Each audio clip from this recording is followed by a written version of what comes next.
Hallo, mein Name ist Bruce, willkommen beim BB2K Airsoft Channel und heute zeige ich euch die VFC Walther PPQ M2 Navy SD in der Duty Navy Kit Version. Ich wünsche euch dabei viel Spaß.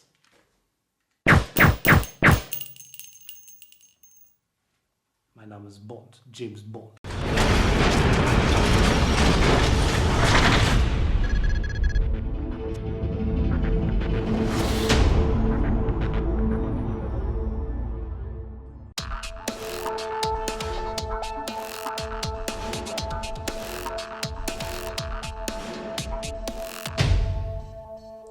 Kommen wir zur Verpackung der VFC Walther PPQ M2 in der Navy Duty Kit Version.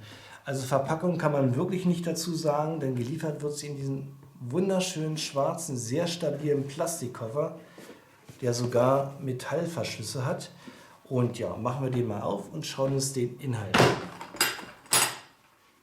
Da haben wir wie immer eine Anleitung, hier in Deutsch, Französisch, Englisch und Spanisch verfasst, mit den üblichen Inhaltsstoffen für den erfolgreichen Betrieb der Airsoft. Dann haben wir einen Schalldämpfer aus Aluminium gefertigt mit einer Länge von 20 cm und Originalmarkings. Sogar hier wurde daran gedacht, wie man den Schalldämpfer anzuschrauben hat, in welcher Richtung. Also wirklich sehr schöne Details. Dann kommt dazu ein CO2-Magazin mit einer Kapazität von 30 Schuss. Und dieser Griff-Extension und natürlich die Walther PPQ M2 Navy SD. PPQ steht hier für Polizeipistole Quick Defense. Für mich so ein bisschen sehr eigenartig. Normalerweise müsste die heißen PPSV oder PPS, Polizeipistole Schnellverteidigung, aber hört sich irgendwie uncool an und deswegen haben die daraus noch ein Quick Defense gemacht.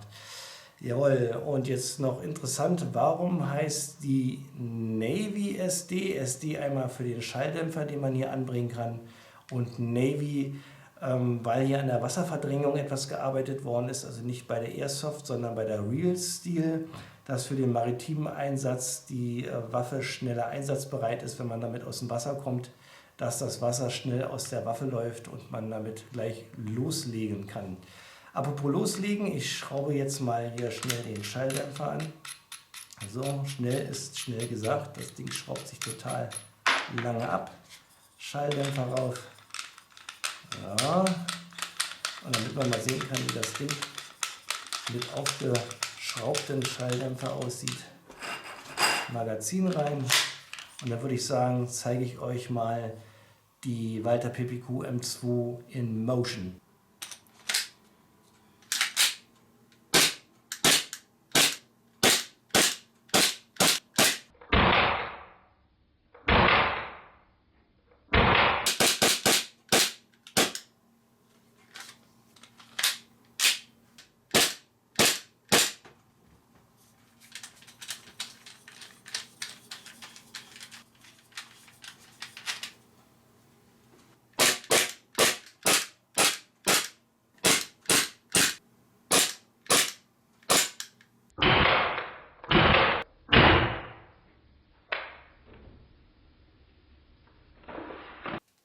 Kommen wir nun zum Bodycheck von der VFC Walther PPQ M2 Navy SD in der Duty Navy Kit Edition.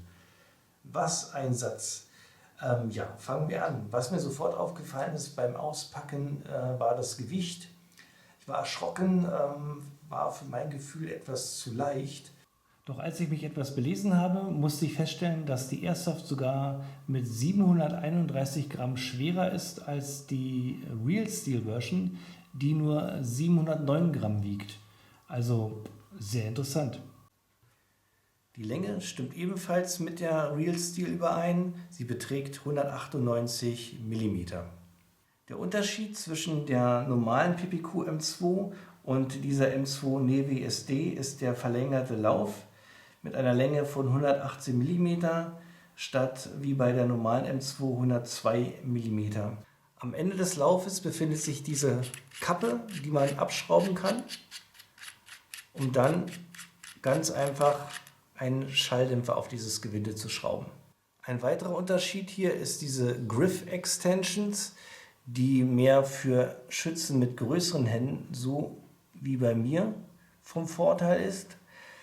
Diese Griff Extensions ist am Magazin verbaut, die im Fall hier von VFC mit CO2 betankt wird und eine Kapazität hat von 30 Schuss. Hier nochmal zum Vergleich das Standardmagazin von der VFC Walther PPQ M2. Hier mit Green Gas zu betanken, hat nur eine Kapazität von 22 Schuss. Es gibt aber wohl schon Green Gas Magazine mit dieser Extensions. Die VFC Walther PPQ ist aus Metall und Kunststoff gefertigt. So wie die Real Steel besteht der Schlitten komplett aus Metall und der untere Rahmen aus Kunststoff. Was ich hier sehr besonders gut gelungen finde, ist, wenn man sich mal das Schwarz von dem Metallschlitten anguckt und das mit dem Schwarz von dem Kunststoffgriff vergleicht. Es gibt so gut wie keine Farbunterschiede. Da hat VFC wirklich sehr hervorragend gearbeitet. Und weil wir gerade bei den Materialien sind, zeige ich euch mal, was hier Metall ist und was hier Kunststoff ist. Dafür würde ich sagen, nehme ich mal die Airsoft auseinander, dann kann ich euch das nämlich besser zeigen. Dann befindet sich auf dem Rahmen hier dieser kleine Hebel, auch auf der anderen Seite. Die beiden drücke ich runter und jetzt kann ich den Schlitten nach vorne ziehen. Ganz einfach. Jetzt werde ich hier noch die Kappe abschrauben. Ja, dauert immer ein bisschen länger. Und jetzt zeige ich euch nochmal hier schnell. Hier ist das Hop-Up, das kann man hier sehr schön verstellen. Und jetzt nehme ich hier noch die Feder raus. Hier drücken. So. Der Schlitten lässt sich auch ganz einfach entfernen vom Lauf. So. Jetzt haben wir alles schön auseinandergebaut und jetzt zeige ich euch die ganzen Metallteile. Wie bereits erwähnt, besteht der Schlitten komplett aus Metall. Kimme und Korn sind ebenfalls aus Metall und weil ich das hier gerade so schön habe, zeige ich es mal rein. Das ist eine sogenannte Dreipunktvisierung und dort ist eine wunderschöne weiße Farbgebung, die das Zielen einem wirklich erleichtert. Aber nun zurück zu den Metallteilen. Die Auswurfhilfe für die Patronen ist ebenfalls aus Metall und was ich hier besonders schön finde, da hat VFC wirklich ans Detail gedacht. Das ist wirklich ein einzelnes Bauteil, was hier angebracht worden ist. Bei anderen Airsofts ist es hier nur angedeutet, indem das hier so ein bisschen eingefräst ist. Hier sieht man richtig das Material, den Unterschied hier zwischen dem matten und dem Hochglanzmetall. Also es ist wirklich sehr schön gemacht. Der Außenlauf ist ebenfalls aus Metall gefertigt, wobei der vordere Teil, man sieht es hier an dieser kleinen Kante, aus Stahl sogar gefertigt ist. Dann haben wir hier die Kappe, die Laufkappe, die ist ebenfalls auch aus Metall gefertigt. Dann haben wir die Feder, die ist natürlich aus Metall und was ich hier leider nicht so schön finde, ist die Federführung ist aus Kunststoff und die fühlt sich auch etwas labil an. Ich denke mal, das wird das erste sein, was hier bei der VFC wahrscheinlich kaputt gehen wird. Der Griff hat als einzige Metallteile den Schlittenfanghebel, den wir auch auf der anderen Seite hier wiederfinden. Und einige Metallteile hier im Inneren, die aus Aluminium gefertigt sind. Ich werde die Airsoft jetzt wieder zusammenbauen und dann machen wir weiter mit dem Bodycheck. Der Zusammenbau ist eigentlich genauso kinderleicht wie das Auseinanderbauen. Man braucht die Sachen eigentlich wirklich nur noch so ranstecken, wie man sie auseinandergebaut hat. Und dann geht das wirklich alles ziemlich zügig, wie man sieht. Das ist innerhalb von wenigen Sekunden bewerkstelligt. Wunderbar. Was bei der PPQ auffällt, dass hier kein außenliegender Hahn verbaut ist, sondern alles innen liegt. Genauso vermisst man hier auf der Seite und auf der Seite irgendeine Art von externer Sicherung. Das ist wie bei der Glock gelöst oder wie bei der Smith & Wesson M&P mit dieser Fallsicherung hier. Ich kann den Abzug so hier nicht drücken. Ich muss wirklich diesen kleinen Schniepel hier mit reindrücken und dann erst geht der Abzug vollständig durchzudrücken. Am Rahmen unten ist eine Railschiene verbaut. für die Aufnahme von sogenannten Zielhilfen in Form von Lasern und Taschenlampen. In Deutschland leider verboten. Aber das ist eine andere Geschichte. Was ich noch gerne zeigen möchte, ist hier einmal nochmal der Spalt hier zwischen Schlitten und Griff. Ich finde den ziemlich groß. Wenn man das mal mit der Real Steel vergleicht, ich blende die hier mal eben schnell mal ein. Da ist der Spaltmaß nicht so groß wie hier bei der Airsoft, aber ist nur eine Kleinigkeit und fällt eigentlich soweit gar nicht auf. Der Griff weist eine sehr interessante Maserung auf. Ich blende das mal ein bisschen näher ein. Das sieht wirklich sehr interessant aus und das habe ich so eigentlich noch nie bei einer anderen Airsoft oder Waffe gesehen. Und in der Kombination mit dem ergonomischen Griff, eine super Kombination. Also ich habe schon lange nichts mehr so, soll ich sagen, so was Griffiges angefasst. Also man könnte echt meinen, die PPQ ist wie für mich gebaut. Also das ist so griffig, so ergonomisch. Das habe ich schon lange bei keiner anderen Airsoft-Waffe gehabt. Und das lässt sich sogar noch steigern. Und zwar kann man hier auch die Griffrücken austauschen. Das gleiche wie bei der Smith & Wesson M&P, die gibt es ja auch von VFC. Leider hier bei der Walther PPQ sind keine Griffrücken dabei im Karton, sondern nur die verbaute. Aber stört mich jetzt weiter auch nicht, weil ich muss sagen, es ist Wahnsinn. Und um die Ergonomie noch auf den Höhepunkt zu treiben, ist die PPQ auch für Linkshänder geeignet. Denn wenn man hier mal den Griff betrachtet, ist hier keine Daumenauflage zu sehen und hier ebenfalls keine Daumenauflage. Der Schlittenfanghebel ist von beiden Seiten erreichbar und man kann den Magazinknopf hier ausbauen und auf der anderen Seite wieder einbauen. Was will man mehr? Es gibt noch was hier am Griffrücken, das hätte ich beinahe vergessen, und zwar hat man hier die Möglichkeit, eine Sicherungsleine anzubringen oder wie das auf amerikanisch heißt, ein Lanyard. Und fällt mir noch was ein, ich habe noch einen kleinen Kritikpunkt, außer hier diesen Spaltmaß. Was mir noch so ein bisschen auffällt, ist hier diese schreckliche Gussnaht, die hier am Rahmen verläuft. Die kann man auch auf der anderen Seite gut sehen. Moment, da ja. Finde ich nicht so schön gelöst und zerstört so ein bisschen den Kompletteindruck von der VFC Walther PPQ. Die ansonsten für mich eigentlich ganz hervorragend ist. Wunderbar. Und ja, kommen wir nun zum Chrono von der PPQ M2. Und zwar werde ich einmal mit CO2 schießen. Da sind die Herstellerangaben 1,3 Joule und einmal mit Green Gas, da sind die Herstellerangaben 1 Joule. Verwenden werde ich passend zum Test Walther Green Gas und Walther CO2 Kapseln. Und als Bibis verwende ich 0,2 Gramm Bio-Bibis. Bin gespannt, was ich erreichen werde.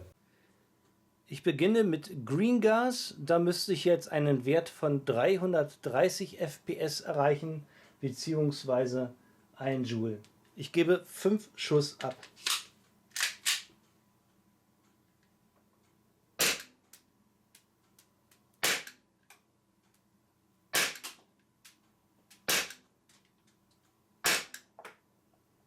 Mein Höchstwert liegt bei 320. Nun der gleiche Test nochmal mit CO2. Ich müsste 380 FPS erreichen bzw. 1,3 Joule mit 0,2 Gramm Bibis.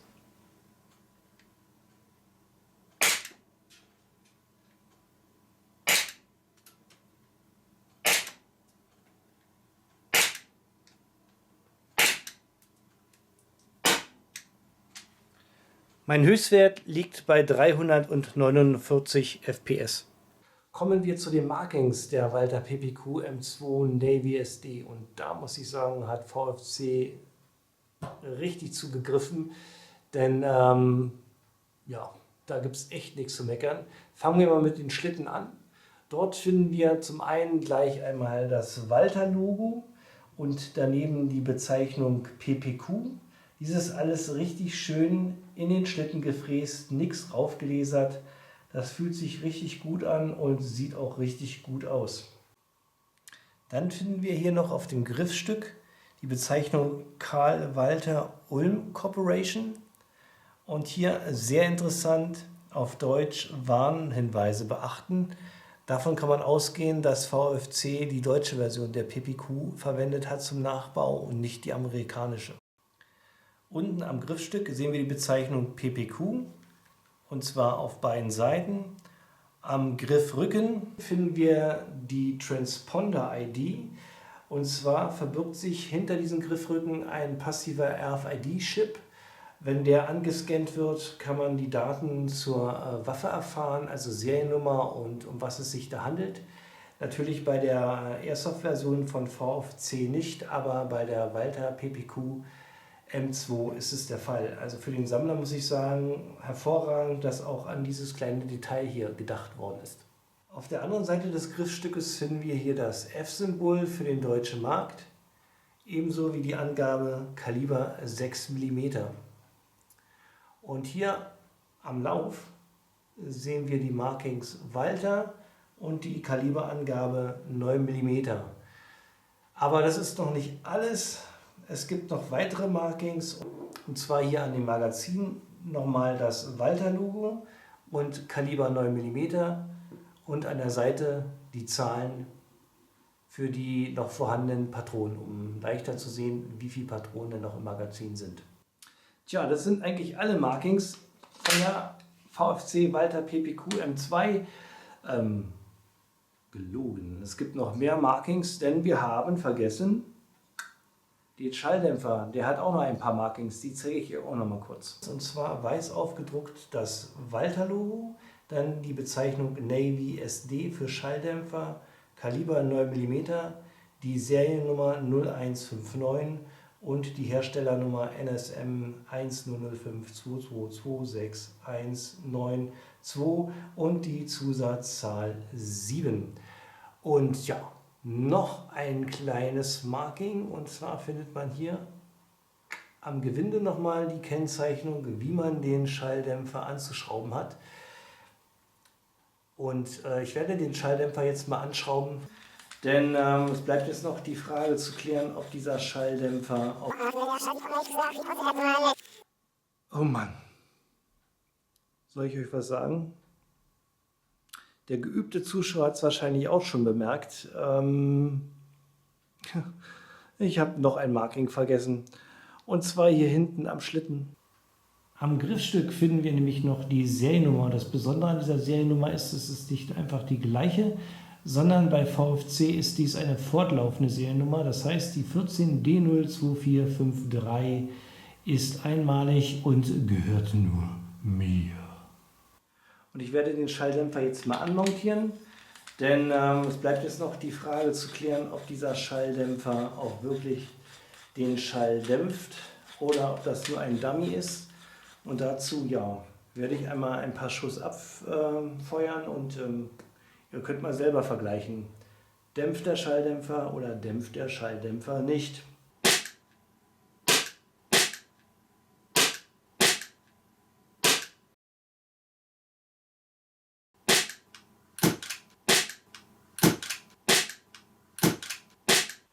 Habt ihr irgendeinen Unterschied bemerkt? Also ich eher weniger. Ganz minimal leiser für mein Empfinden ist es mit dem Schalldämpfer. Aber als Schalldämpfer würde ich ihn nicht bezeichnen. Ich denke mal eher, dass das hier ein Dummy ist. Denn wenn ich das vergleiche mit der Tokyo Marui Heckler & Koch MK23 mit dem Schalldämpfer, da hört man wirklich einen Unterschied hier bei der VFC Walter PPQ M2. Bei diesem Schalldämpfer würde ich sagen, das war nichts. Aber macht eine Menge her. Und ich freue mich, dass es diesen Schalldämpfer gibt. Denn so stimmt einfach das Gesamtpaket von dieser Airsoft. Und es sieht absolut bondmäßig aus mit Schalldämpfer. Ja, würde ich sagen, schraube ich den Schalldämpfer wieder ab und werde jetzt etwas Zielschießen machen. Ich begebe mich jetzt auf 15 Meter und werde jetzt mal versuchen, eine Zielscheibe akkurat zu treffen. Bin gespannt, was dabei herauskommt.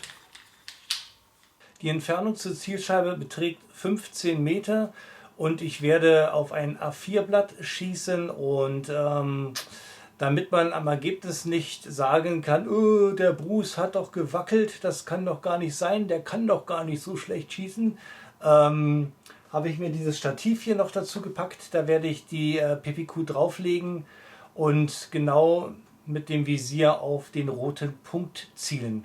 Ich bin gespannt, was es für Abweichungen gibt. Beginnen tue ich mit Green Gas.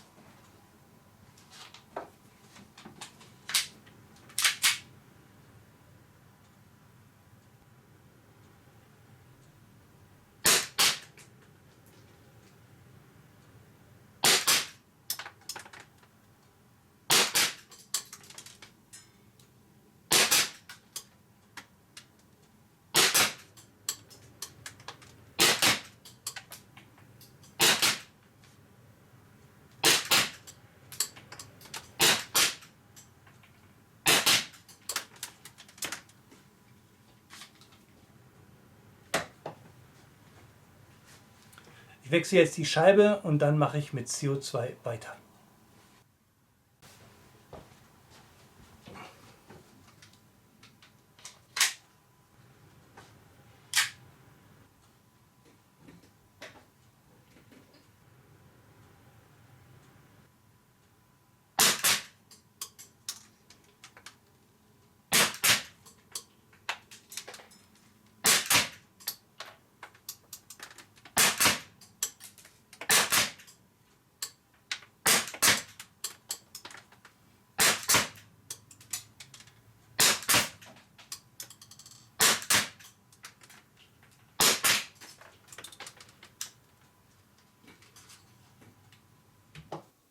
Kommen wir zum Fazit bzw. zu den Pro und Kontras der VfC Walter PKT 478 ABCDEF KLMN QRZ oder wie sie richtig heißt, VfC Walter PPQ M2 Navy SD in der Duty Navy Kit Edition.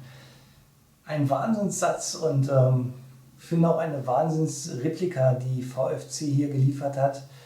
Da ist einfach alles stimmig, schon angefangen mit diesem wunderschönen, stabilen, schwarzen Plastikkoffer und dem Schalldämpfer. Ein Komplettpaket für 179 €, das erfreut den Sammler und ich denke mal den Spieler ebenso.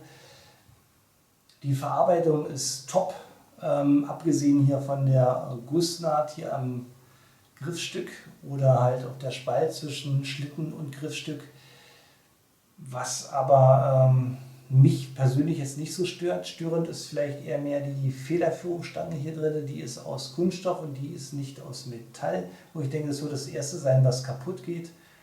Aber das alles wird überdeckt durch Originalmarkings, nicht nur eingelasert, sondern richtig tief eingefräst ins Metall. Sie ist sehr präzise auf 15 Meter. Ich konnte ein gutes Trefferbild erreichen, wie es jetzt auf 20 oder 30 Meter ist, kann ich leider nicht sagen, da mir die Entfernungen nicht zur Verfügung stehen, ohne da irgendjemanden zu treffen, den ich gar nicht treffen möchte. Vielleicht kann ein Spieler, der die hat, ein bisschen mehr darüber sagen, wie die auf diese Entfernung läuft. Dann vielleicht ein kleiner Kritikpunkt auch noch der Schalldämpfer. Der hat leider keine schalldämpfende Wirkung, sondern ist mehr ein Dummy. Aber ich habe ja schon gesagt, ich bin froh, dass es den gibt. Sonst würde irgendwie bei dieser Airsoft etwas fehlen. Mein Fazit, absolute Kaufempfehlung, Daumen hoch. Sowohl der Spieler als auch der Sammler hat hier seine Freude. Und ja, apropos Daumen hoch, falls euch das Review hier gefallen hat, würde ich mich über ein Like sehr freuen. Oder aber auch über ein Abonnieren meines Kanals, das wäre super klasse.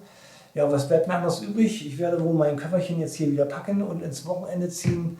Und ja, ich sage Tschüss und ich hoffe, dass wir uns beim nächsten Review wiedersehen. Macht's gut!